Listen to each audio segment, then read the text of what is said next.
subsídios. Lições Bíblicas Adultos. Olá, sejam bem-vindos ao canal EBD Interativa para juntos pensarmos a lição bíblica, a 9ª lição da escola dominical, falando sobre o fervor espiritual, o viver o fervor espiritual, desde a parte devocional, da leitura da palavra de Deus, até o momento da oração, o momento de comunhão com Deus, batismo com o Espírito Santo.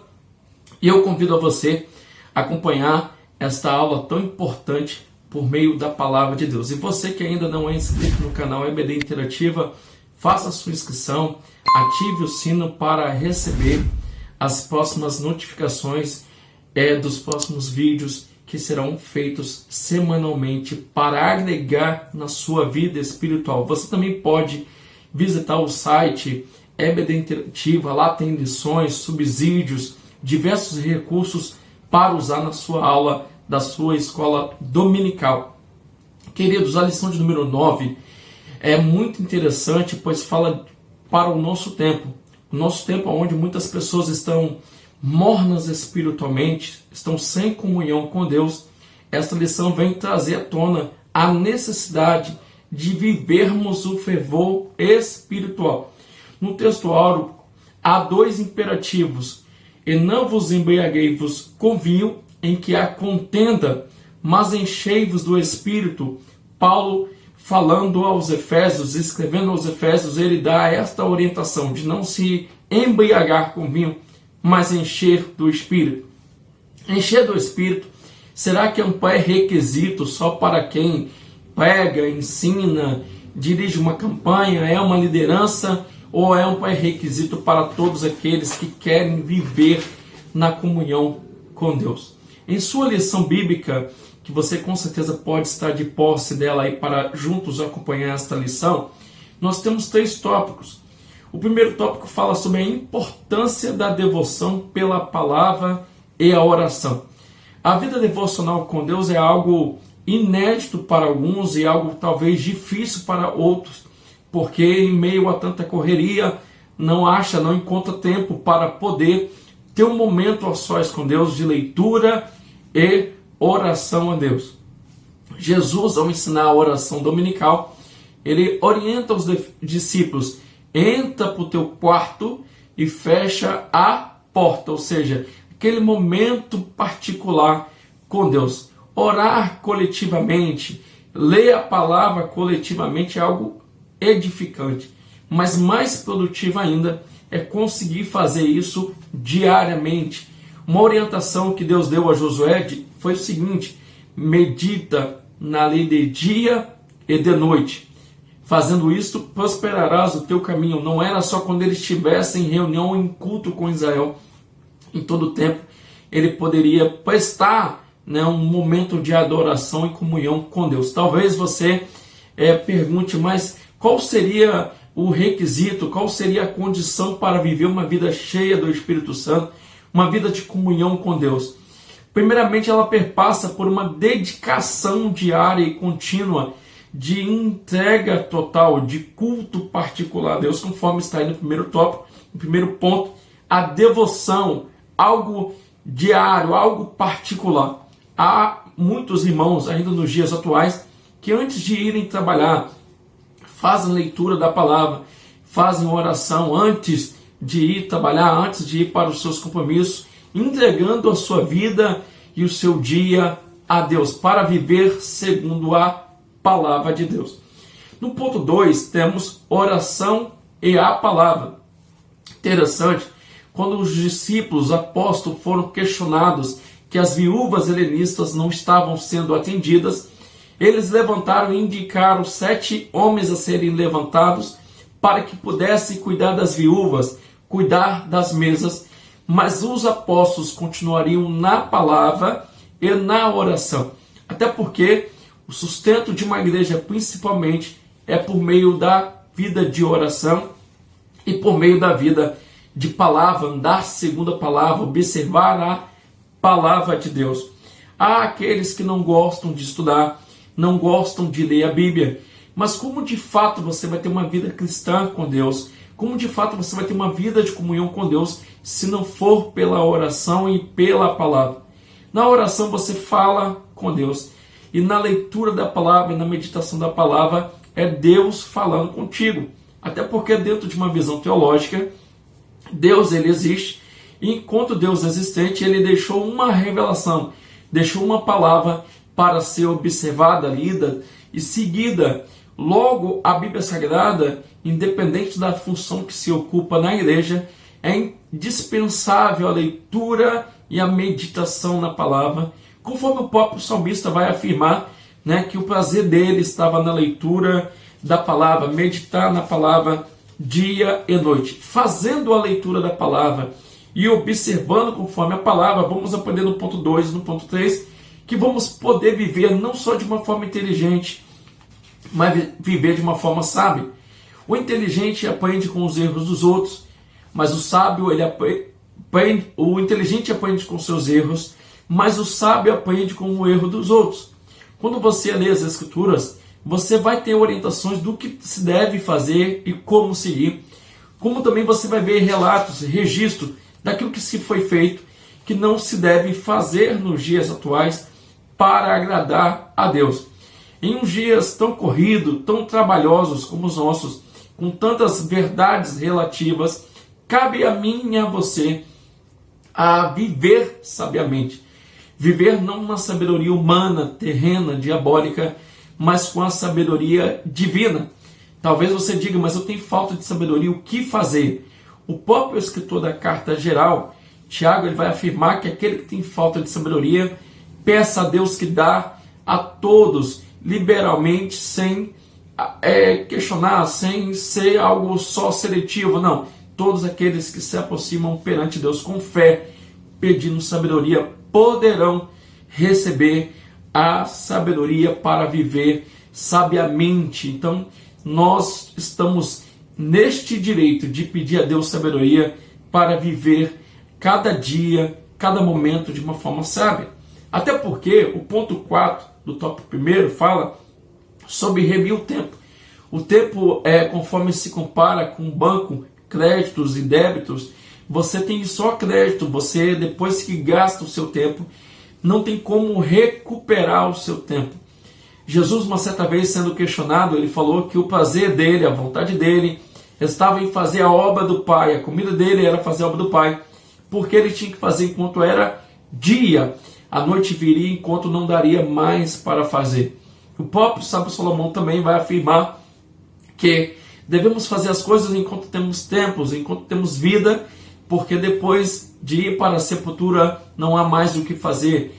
O tempo é agora de se aproveitar, é agora viver sabiamente, remir o tempo, planejando, fazendo agenda diária, fazendo agenda semanal, não agir de uma forma improvisa ou vendo o que vai dar, mas pensando, pedindo direção e orientação a Deus para que cada obra, cada atividade, além de glorificar ao Senhor, há uma razão de ser feita, cada comportamento, cada momento dedicado para que de fato o tempo seja um tempo de louvor e que glorifique o nome do Senhor. Até porque os dias são maus, e com certeza o mundo caminha de mal a pior. E você e eu sabemos que as coisas urgem, até mesmo para fazer uma leitura de um bom livro.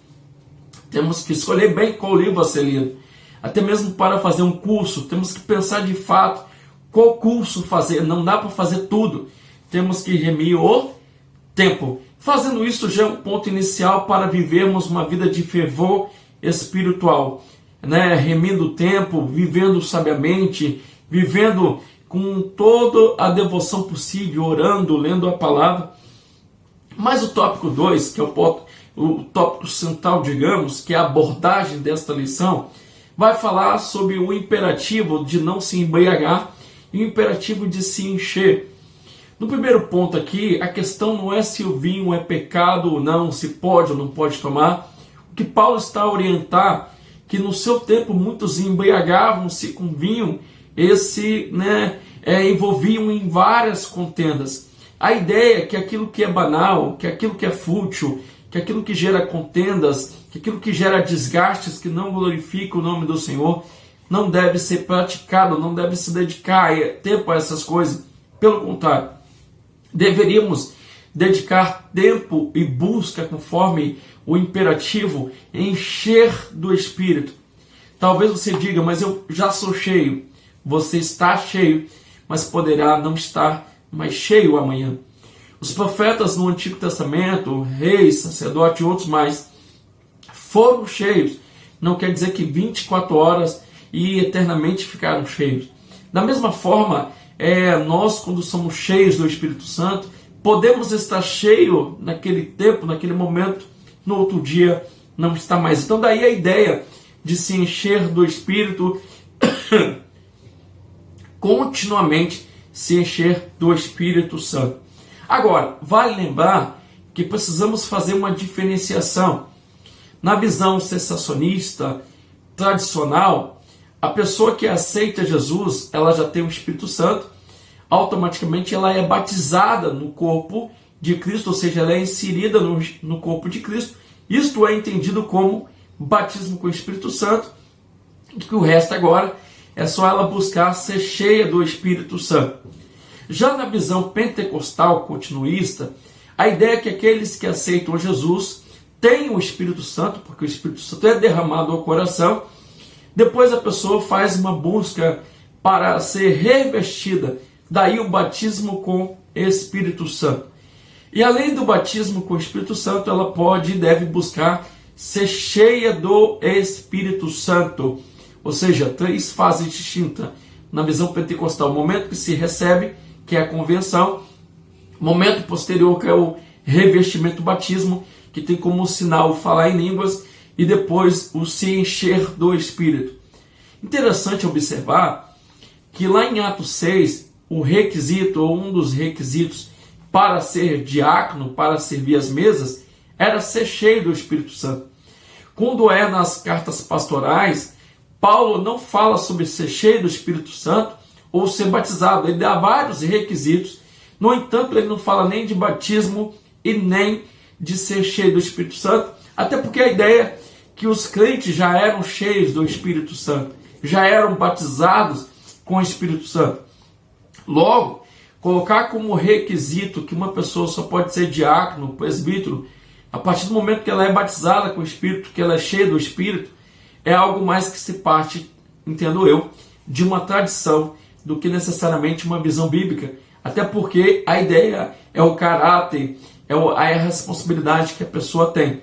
Mas para todo cristão, para todo servo de Deus, há aqui uma ideia central, que é viver cheio do Espírito Santo, até para termos fervor espiritual.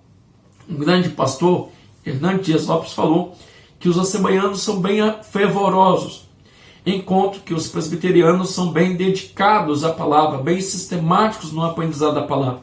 Que se juntasse o fervor de um com o empenho na busca da palavra do outro, seria algo por demais grandioso. Logo, o que se espera de um cristão que quer viver a sua intensidade, a sua vida plena com Deus, é que tenha esse equilíbrio, tanto de ler a palavra, meditar na palavra, como buscar o fervor espiritual por meio de uma vida cheia do Espírito Santo. E como isso acontece na prática? É o que está no tópico 3. Uma pessoa que vive o fervor espiritual com Deus, ela tem um testemunho transbordante. Ou seja, ela não precisa fazer propaganda. Ela automaticamente é percebida pelos demais irmãos e outros como um homem, como uma mulher de Deus, cheia do Espírito Santo. Não simplesmente pela manifestação dos dons espirituais, por falar em línguas, mas pela vida transformada, pela vida pautada no Espírito Santo.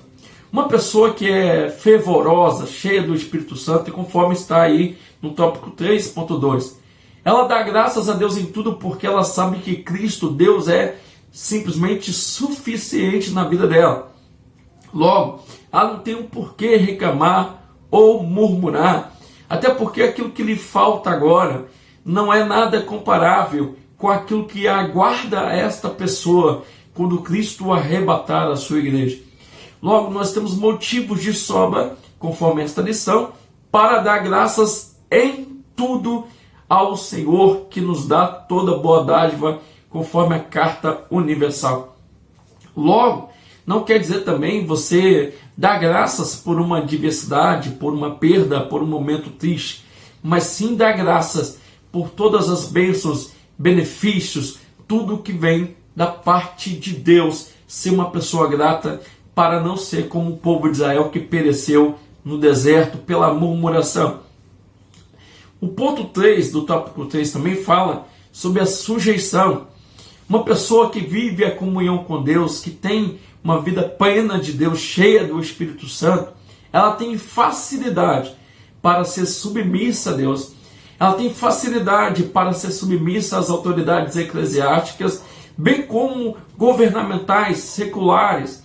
Logo, uma pessoa que tem o Espírito Santo, que tem fervor espiritual, ela não vive com arrogância, ela não vive com insubordinação. Pelo contrário, ela consegue e tem facilidade para ser submissa, pois ela sabe que, acima de tudo, ela está obedecendo a Deus.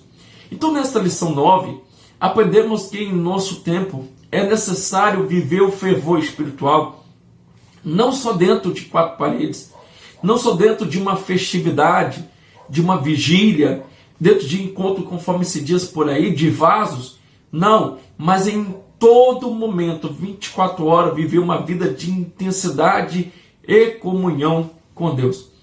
Quando uma igreja perde a busca a Deus em oração, na leitura da palavra, ela está fatalmente destinada a cair na frieza espiritual, na mornidão. E o que nós aprendemos em Apocalipse? Quando uma igreja chega a este ponto, que ela já não se percebe mais que a frieza espiritual tomou conta da vida dela. Paulo também orienta aos coríntios que aquele que cuida está em pé, olhe que não caia, né? Faça por onde não cair. Então, às vezes, a pessoa não se dá conta que ela aceitou Jesus, tinha todo aquele fervor espiritual, todo aquele empenho.